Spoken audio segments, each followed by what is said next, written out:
گیا ہوا تھا بڑی دور پنجاب کے ایک شہر میں، تو ایک صاحب مجھے کہنے لگے کہ میری 21ویں سالانہ محفل ہے۔ میں نے کہا آپ نماز پڑھتے ہیں؟ کہتے نہیں۔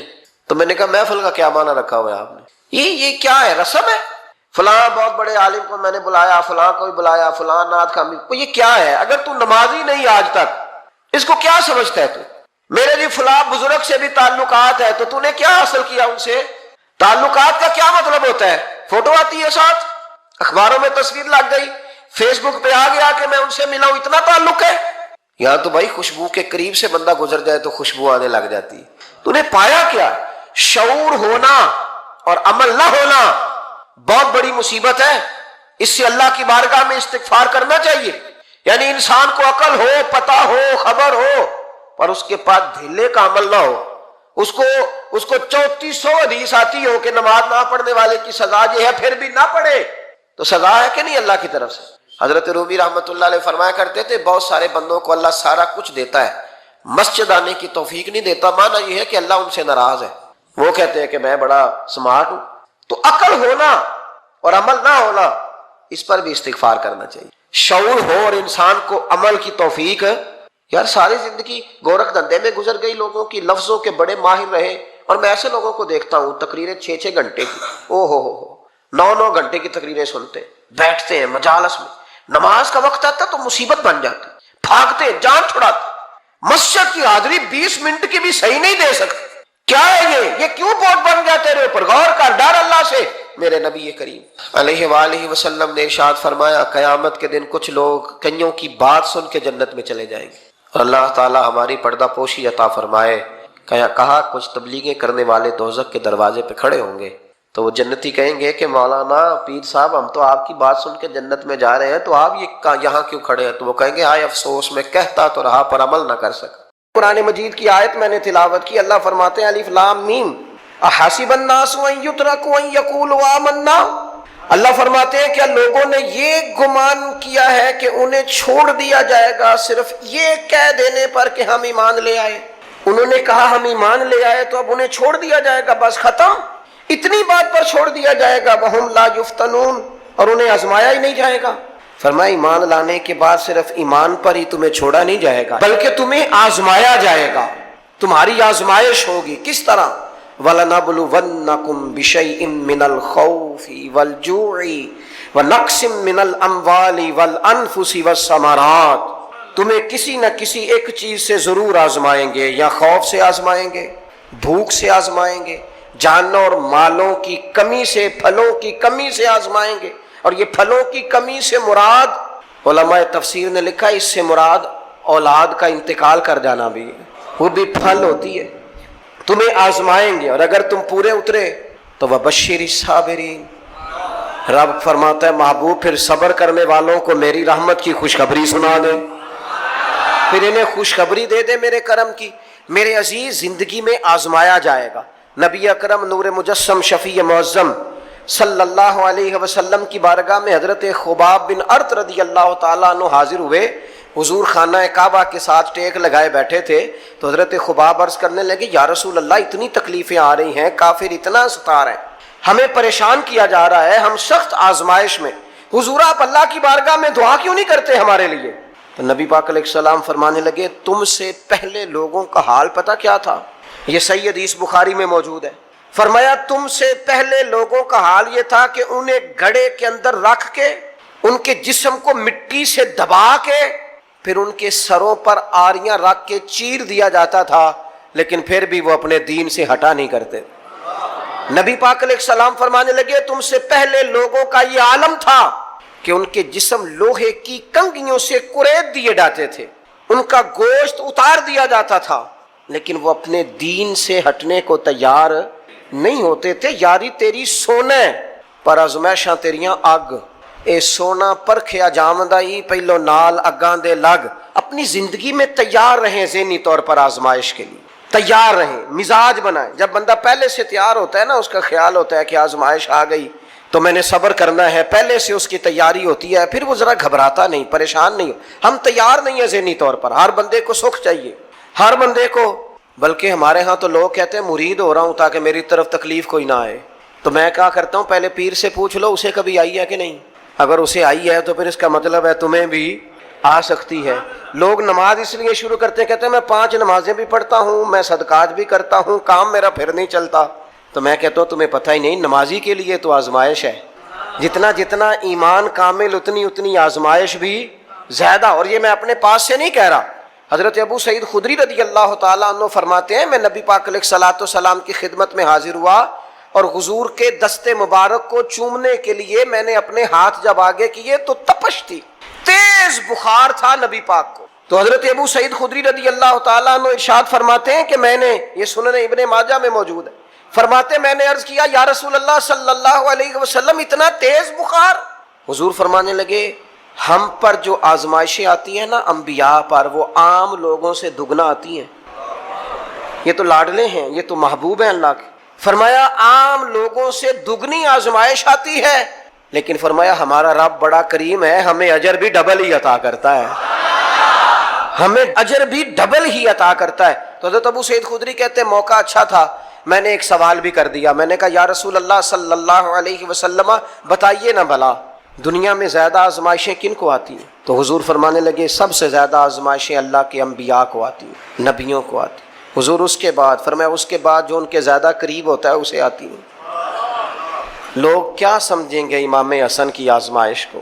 لوگ کیسے سمجھیں گے سیدنا امام حسین کی آزمائش کو؟ فرمایا جو ان کے زیادہ قریب ہوتا ہے اسے زیادہ آزمائش آتی ہے۔ تو حضور کے سب سے قریب تو امام حسن ہے نا، امام حسین ہے نا، تو کیا سمجھتا ہے قربت بس نسبت کے اظہار کا نام ہے اور بڑے لطف کے ساتھ زندگی گزارنے کا نام ہے؟ تو نبی پاک علیہ الصلوۃ والسلام نے فرمایا بات بڑی مزے کی ہے، فرمایا پھر اللہ کے بعض بندے تو ایسے ہوتے ہیں جنہیں اللہ فقر میں مبتلا کر دیتا ہے، فرمایا ان کے پاس صرف ایک چادر رہ جاتی ہے، اتنا فقر ان کے پاس آتا ہے، لیکن جو حدیث کے آخری لفظ ہیں نا وہ وجد والے ہیں، وہ وجد والے ہیں، وہ سرور والے ہیں۔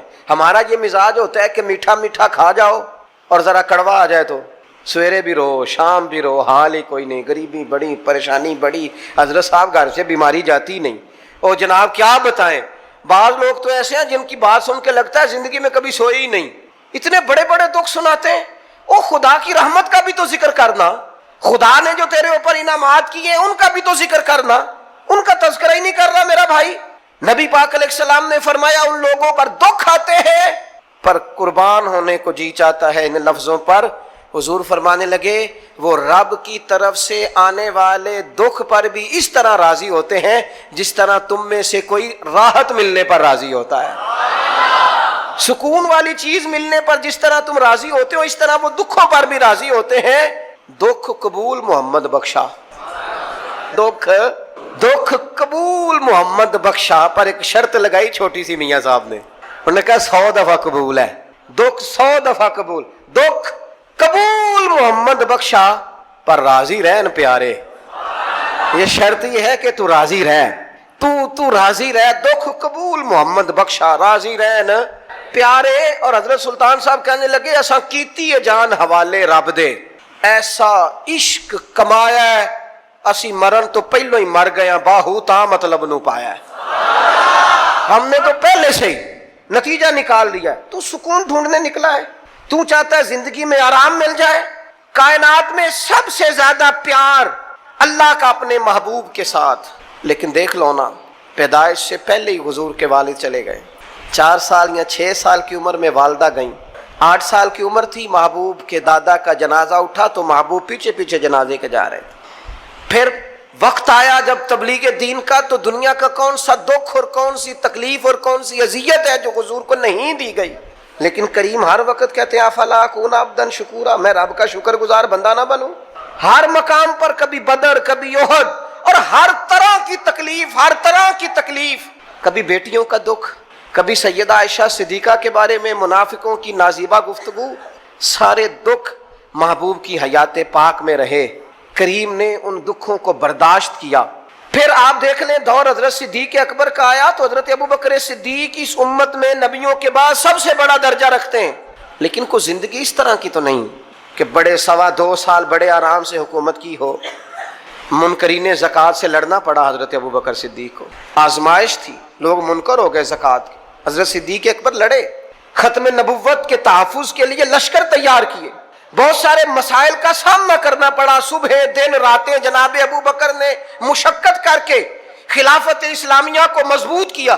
دور حضرت عمر کا آیا، ساری دنیا مدینہ منورہ میں اندر سے دروازے بند کر کے سخت گرمی میں سوتی ہے، اور جناب عثمان غنی کہتے ہیں کہ میں نے فاروق اعظم کو 60 سال کی عمر میں دیکھا کہ مال غنیمت کے 2 اونٹ دوڑ گئے تو عمر بھاگے جا رہے ہیں، ان اونٹوں کو لے کے آ رہے ہیں، اور میں کہتا ہوں جناب آپ آرام کرتے، ساری دنیا سو رہی ہے۔ فرمایا سویا کرتا تھا کبھی خلیفہ بننے سے پہلے۔ عمر کسی غلام کو کہہ دیتے، چونکہ پیار تھا نا، یارانہ تھا نا، حضرت عثمان بڑی محبت سے کہتے ہیں، امیر المومنین کسی غلام سے کہتے ہیں اگر مال غنیمت کے اونٹ چلے گئے تھے تو لے آتا، تو حضرت عثمان کے کندھے پہ ہاتھ رکھ کے جناب عمر رو پڑے، کہنے لگے یار یہ حضور کے دین کی امانت بڑی ذمہ داری ہے، لے او سجنا اساں توڑ نبھائی، اساں جان بھی دتی تیرا تیرے، یہ بڑی ڈیوٹی ہے، یہ بڑی ذمہ داری ہے، میں کیسے غلام کو بھیج دیتا، مسلمانوں کا مال ہے، جب ڈیوٹی میری ہے تو کیسے کسی کو بھیجتا۔ یہ آزمائش ہے، یہ دکھ ہے۔ 22-24 لاکھ مربع میل کے حکمران حضرت عثمان غنی، ان کا دور آ گیا، یعنی وہ شخص جس نے چڑھتی جوانی میں بھی نظریں جھکا کے رکھی، اور جس شخص نے اپنا سارا مال دین پر قربان کر دیا، اس کے گھر کا گھیرا تنگ کر لیا گیا۔ بہت بڑی ذمہ داری حضرت عثمان پر آئی، بڑی۔ اور جناب عثمان غنی کا حال یہ ہے کہ 40 دن گزر گئے، جس شخص کے اپنے ذاتی مصارف لاکھوں کروڑوں میں لوگوں پر خرچ ہوتے ہیں، 40 دن سے اس نے کھانا نہیں کھایا، اسے ڈھب اور سلیقے سے روٹی پانی نہیں ملا، گھر میں قید ہیں۔ لوگوں نے کہا عثمان ہمیں اجازت دے دیں ہم لڑیں، کہنے لگے کیسے دے دوں، حضور کا مدینہ اور میری وجہ سے خون بہہ جائے، بس میرے اوپر آئی ہے تو میں نبھاؤں گا، یہ ذمہ داری ہے۔ کہا پھر عثمان خلافت، فرمایا یار یہ بھی میری مجبوری ہے، میرے نبی پاک نے فرمایا تھا عثمان اللہ تمہیں قمیض پہنائے گا، لوگ اتارنا چاہیں گے، دیکھنا اتارنا نہ، وہ قمیض نہ اتارنا کیسے چھوڑ دوں۔ حضرت عثمان بھی شہید ہو گئے، جناب عمر بھی شہید ہو گئے، حضرت علی المرتضیٰ شیر خدا وہ کیا 9-10 سال کی عمر سے حضور کے ساتھ چلے، ہر غزوے میں، ہر میدان میں، ہر جہاد میں، ہر جگہ آگے آگے۔ ان لوگوں نے دین سے نفع نہیں لیے۔ حضرت علی المرتضیٰ شیر خدا تو کوفے کی جامع مسجد کے پاس کھڑے ہو کے کہتے تھے میری کوئی بندہ زیرہ خرید لے، امیر المومنین کہہ رہے ہیں میری طامت زیادہ پھٹ گئی ہے، اب تو پیوند لگنے کی جگہ بھی کوئی نہیں بچی، یہ زیادہ پھٹ گئی ہے، اگر مزید پیوند لگ سکتے ہوتے تو میں زیرہ نہ بیچتا، یہ میری زیرہ کوئی خرید لے، کوئی خرید لے زیرہ۔ حضرت مولا علی شیر خدا 63 سال کی عمر مبارک، اور جب کوفے میں آپ کو خنجر لگا، زخم لگا، تو لوگ بیٹے کو بلاتے ہیں، آواز دیتے ہیں، لیکن جناب شیر خدا مولا علی مرتضیٰ مشکل کشا حل عطا حضرت علی المرتضیٰ شیر خدا زیر لب ہلکا سا مسکرائے، ادھر دیکھیے گا، اور مسکرا کے پتہ کیا فرمانے لگے، کہنے لگے فزت برب الکعبہ، لو بھائی کعبے کے رب کی قسم علی کامیاب ہو گیا ہے، کامیابی مل گئی۔ آج بات امام حسن کی آئی، امام حسن کو زہر دیا گیا، انتڑیاں نہ کٹ کٹ کے باہر گر رہی، اس شہزادے کی جس نے حضور کی گود میں عمر گزاری، محبوب کے کندھوں پہ رہنے والے حسن ابن علی، جناب امام حسین حاضر بارگاہ ہوئے تو ہاتھ پکڑ کے بھائی کا چوم کے رو پڑے۔ بھائی پیارے بھی تو بڑے ہوتے ہیں نا، بڑے پیارے ہوتے ہیں، اور ان لوگوں کا منصب بڑا انوکھا ہے، شدید تکلیف ہے۔ تو امام حسین کہتے ہیں میرے بھائی حسن بتائیے آپ کو زہر کس نے دیا، رو کے پوچھتے ہیں۔ بھائی کا ماتھا چوم کے امام حسن رو پڑے، کہنے لگے حسین میری مجبوری ہے، میں تمہیں نہیں بتاؤں گا۔ کہا کیوں؟ فرمانے لگے اس لیے کہ اگر وہ نہیں جس پر مجھے شک ہے تو پھر کسی بے گناہ کا نام کیسے لے دوں، اور اگر وہی ہے نا جس پر مجھے شک ہے تو پھر میں تمہیں نہیں بتاؤں گا، میرا رب بڑا بہتر انتقام لینے والا ہے، پھر بھی نہیں بتاؤں گا، کیا کروں، کیسے بتا دوں، مصطفیٰ کا نواسا ہوں، میں پڑھتے ڈالنے والی ماں کا بیٹا، میں شیر سے زیادہ جگر رکھنے والے علی کا پتر، میں کیسے بات کر دوں، بس زخم پہ زخم کھا کے جی، خونے جگر کے گھونٹ پی، اور سجنا آہ نہ کر لبوں کو سی، یہ عشق ہے کوئی دل لگی نہیں۔ میرے نبی پاک صلی اللہ تعالی علیہ وآلہ وسلم نے ارشاد فرمایا اللہ تعالیٰ دین میں جو لوگ سخت ہوتے ہیں نا ان پر مشکلیں بھی سخت ڈالتا ہے۔ یہ حدیث پاک آپ کو مسند امام احمد بن حنبل میں ملے گی، ابن ماجہ ترمذی میں ملے گی۔ فرمایا جتنا کوئی دین میں سخت ہوتا ہے اتنی اس کی مشکلات بھی سخت ہوتی ہیں، اور جتنا کوئی نرم ہوتا ہے اتنی اس کی مشکل بھی تھوڑی ہوتی ہے۔ حسین ابن علی بڑے سخت تھے نا دین میں، جاندار تھے نا دین کے معاملے میں، اللہ نے مشکل ڈالی۔ امام علی مقام کی باری آئی، بڑی منت کی حضرت عبداللہ ابن عمر نے، رو کے کہا حسین نہ جاؤ۔ تو امام حسین رضی اللہ تعالیٰ عنہ نے فرمایا نہیں، اب میری ڈیوٹی لگی ہے تو جانا تو میں نے ہے نا، ذمہ داری تو پوری کرنی ہے۔ امام علی مقام رضی اللہ تعالیٰ عنہ نے اس ساری مشقت کو دیکھا۔ گھر چھوڑنا بڑا مشکل کام ہے، گھر چھوڑنا، وہ جہاں انسان رہا ہوتا ہے نا والدین کے ساتھ، جہاں وقت گزارا ہوتا ہے، کبھی بندہ بوڑھا بھی ہو جائے تو خوابیں اپنے پرانے مکان کی آتی ہے، خواب بھی کبھی آئے نا تو وہیں گھومتا انسان اپنے آپ کو پاتا ہے۔ لیکن امام حسین نے کہا کہ بس اب وقت آیا ہے تو اب یہ چھوڑنا ہے۔ ہم نہ قربانی دیے بغیر پاس ہونا چاہتے ہیں، ہم کوئی مشقت سہے بغیر نمبر لینا چاہتے ہیں، ہم کوئی کام کیے بغیر رتبہ پانا چاہتے ہیں، ایسا ہوتا نہیں نا، یہ ممکن نہیں۔ آپ تاریخ پڑھیں نا انبیاء کی، حضرت نوح علیہ السلام نے 950 سال محنت کی ہے، اور میں سورہ ہود دیکھتا ہوں تو میں وہ انداز دیکھتا ہوں جس طرح کفر ان سے بات کرتا تھا۔ بڑی جدوجہد کی حضرت نوح نے، لیکن پتہ ہے دکھ اس سے بڑا کیا دیکھا؟ اپنا بیٹا ہی کافر ہو گیا۔ مالک امتحان ڈالتا ہے تو بڑے بڑے، اور حضرت نوح نے اپنے بیٹے کو ڈوبتے دیکھا، کہا مالک میرا بیٹا، فرمایا نہیں یہ تیرا ہے ہی نہیں، تیرے طریقے پر نہیں تو تیرا کیسے ہوگا؟ کسی کی نسل کہلانے کے لیے تو اس کے عقیدے پر ہونا ضروری ہے، تیرا نہیں۔ حضرت نوح نے مشقت دیکھی۔ واتخذ اللہ ابراہیم خلیلا، ابراہیم اللہ کے پیارے ہیں نا، لیکن زندگی پوری پڑھ کے دیکھ لو، ساری کی ساری مشقت مصائب سے بھری ہوئی، آزمائشوں سے لدی ہوئی۔ کبھی انہیں قوم آگ میں ڈالتی ہے، اور کبھی 86 سال عمر ہو گئی تو اولاد کوئی نہیں، اور دعا مانگ کے رب بیٹا وہ دیتا ہے جس کی پیشانی میں نور محمدی چمکتا ہے۔ اچھا پہلے دیا نہیں، اب دیا، فلما بلغ معہ سعیا، اور جب وہ ذرا ساتھ چلنے کے قابل ہو گیا، ہر بندہ کہتا نہیں منون خیر ہے میرا پتر جوان ہو گیا ہے، جب وہ بیٹا ساتھ چلنے کے قابل ہوا تو فرمایا ذبح کرو نا ذبح۔ تھوڑی دیر کے لیے دل پہ ہاتھ رکھ کے بتاؤ، اور بچے کو بخار چڑھ جائے تو نیند نہیں آتی، مائیں منتیں مانگتی پھرتی ہیں، روتے پھرتے ہیں باپ، بچے کی طبیعت ٹھیک نہیں، فقط بیمار ہے، اور جسے یہ کہا جائے ذبح کر، جناب ابراہیم تیار ہو گئے اور بیٹے کو ذبح کر دیا، چھری چلا دی۔ وہ تو مالک نے کہا کہ ابراہیم تم پر سلام ہو، تم نے اپنا خواب سچ کر دکھایا ہے۔ ساری زندگی دیکھیں نا آپ آزمائشوں سے بھری۔ ادھر آ جائے نا، جناب ایوب ہیں، کتنے بیمار ہو گئے، کتنے بیمار ہو گئے، 12 سال گزر گئے طبیعت خراب کو، 8 دن کے بخار میں لوگوں کے شکوے، 12 سال بیت گئے تو قبول محمد بخشا، بس عرض اتنی ہے کہ راضی رہن پیارے۔ آپ دیکھیں نا جناب یعقوب پیارے ہیں نا اللہ کے، لیکن آدھی زندگی روتے گزر گئی بیٹے کی یاد۔ جناب یوسف پیارے ہیں نا، سونا بنا کے نا، اور باپ کا لاڈلا بنا کے نا، محبت پوری کرا کے، پیار پورا۔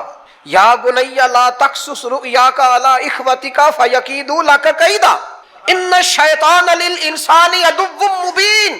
او میرے بیٹے بھائیوں سے بات نہ کرنا ورنہ وہ کچھ چال چلیں گے، شیطان آدمی کا کھلا دشمن ہے۔ اتنا دنیا میں پیارا بچہ اور اس وقت کوئی نہیں تھا جتنے جناب یوسف ہیں، پر یوسف کبھی بھائیوں کی مار کھائیں، کبھی کنویں میں جائیں، کریم کا کرم ہے نا، کنویں میں پھینکے تو بچا لیں، لیکن وہاں سے نکلے تو پھر وہ بکیں، پھر کبھی یہاں بکیں، کبھی مصر کے بازار میں بکیں۔ او یار تو غور تو کر، وہی جناب یوسف اللہ کے پیغمبر پھر جیل جائے، ساری تکلیفیں سہ کے فرمایا لو یوسف اب میں تمہیں مصر کا بادشاہ بناتا ہوں۔ آپ جس کی بھی تاریخ ٹٹول کے لائیں گے نا، وہ آزمائشوں والی والا نہ بولو وَنَّكُمْ بِشَيْءٍ مِّنَ الْخَوْفِ، ہم ضرور تمہیں آزمائیں گے۔ امام حسین کی باری آئی، وطن چھوڑنا ہے حسین کو۔ امام علی مقام نے کہا کہ ہجرت کی تھی نا، حضور نے بھی وطن چھوڑا تھا۔ دور کھڑے ہیں نانا تیرے کرم کے خزینے کی خیر ہو، میں جا رہا ہوں تیرے مدینے کی خیر ہو۔ پھر حسین ابن علی وہاں سے نکلے، بچے ساتھ، ڈٹنا پڑا، بھوک پیاس، بچوں کا ساتھ، پھر بچوں کی شہادتیں، یہ ساری چیزیں انسان کو کمزور کر دیتی ہیں نا۔ لیکن جس کی شان بڑی ہوتی ہے اس کی آزمائش بھی بڑی ہوتی ہے. چھوٹی چھوٹی باتوں سے گھبرا جانے والی امت، ذرا ذرا سی بات پر پریشان ہو جانے والے لوگ، لڑکھڑاتے قدم، الجھے خیالات، بے چینیاں، بے قراریاں، بہتے آنسو اور ہر وقت مظلومیت کا اظہار کرتی قوم اگر اپنے قدموں پہ کھڑا ہونا چاہتی ہے، امت اگر پھر سے امت سازی چاہتی ہے، امت اگر کھڑے ہو کے اور اللہ کی عطا پر راضی رہ کر اپنی زندگی گزارنا چاہتی ہے، ایک ہی فارمولہ ہے، اس قوم کو امام حسین کی سیرت سے آگاہ کر دو. اس امت کو نبی پاک کے شانوں والے نواشے کی عظمتیں بتا دو. یہ جو لوگ سہمے سہمے، ڈرے ڈرے سے، پریشان سے، کمزور سے، غریبی کی بات کرتے، دیہاتی ہونے کی بات کرتے، سہمی سہمی باتیں کرتے، انہیں کہو ڈرو نہ. وہ دیکھو پردیس میں حسین ابن علی تھوڑی دیر پہلے حضرت علی اکبر کی لاش مبارک اٹھا کے لائے ہیں اور لا کر کے خیمے میں رکھی ہے، لیکن انہیں پتا ہے کل بھی تو جانا ہے نا، انہیں پتا ہے نا کتنے کو سال جینا ہے، بالآخر جانا تو ہے نا. جس دھج سے کوئی مقتل میں گیا وہ شان سلامت رہتی ہے، اس جان کی کوئی بات نہیں، یہ جان تو آنی جانی ہے، موت بستر پہ بھی آ جایا کرتی ہے، لیکن جو میدانوں میں ڈٹ کے رہتے ہیں ان کو تاریخ ذرا زندہ رکھا کرتی ہے. کمزور زندگی نہ گزارو، ڈری ہوئی زندگی نہ گزارو، اور یہ کبھی نہ کہو ہائے حسین. ہم ہائے حسین والے نہیں، ہم واہ حسین والے ہیں. ہمارے بزرگوں نے ہمیں یہ سبق دیا ہے، ہم نے کہنا ہے واہ حسین. کیا کمال کر دی امام علی مقام نے، واہ حسین آپ کی عظمت پہ قربان. اتنے سارے دکھوں کے باوجود جب شانوں والے نانا کا شانوں والا پوتا، عظمتوں والی ماں کا عظمتوں والا بیٹا، جرت مند باپ کا بیٹا میدان میں نکلنے لگا ہے تو ڈرا ڈرا، سہما سہما، رو کے، دلاسے دے کے، آنسو پوچھ کے نہیں، بلکہ امام حسین نے ڈٹ کے کھڑے ہو کے وہ امامہ سر پہ باندھا جو محمد عربی نے عطا فرمایا تھا، وہ جبہ پہنا جو نانا نے دیا تھا، وہ تلوار پکڑی جو شیر خدا مولا علی پکڑتے تھے، اور حسین میتوں کے باوجود میدان میں آئے، فرمایا سامنے کھڑے ہو جاؤ، تمہیں خطبہ دینا ہے، اس لیے کہ محمد عربی کا طریقہ ہے جمعے والے دن خطبہ دیا جاتا ہے. پورے وثوق سے اتمام حجت کیا. اور حسین ابن علی ایسے تو نہیں تھے کہ ڈرے بڑا تھے تو ان سے تلوار نہیں چلی، انہوں نے تلوار چلائی، جو ایک ایک دو دو کر کے آتے رہے وہ کٹتے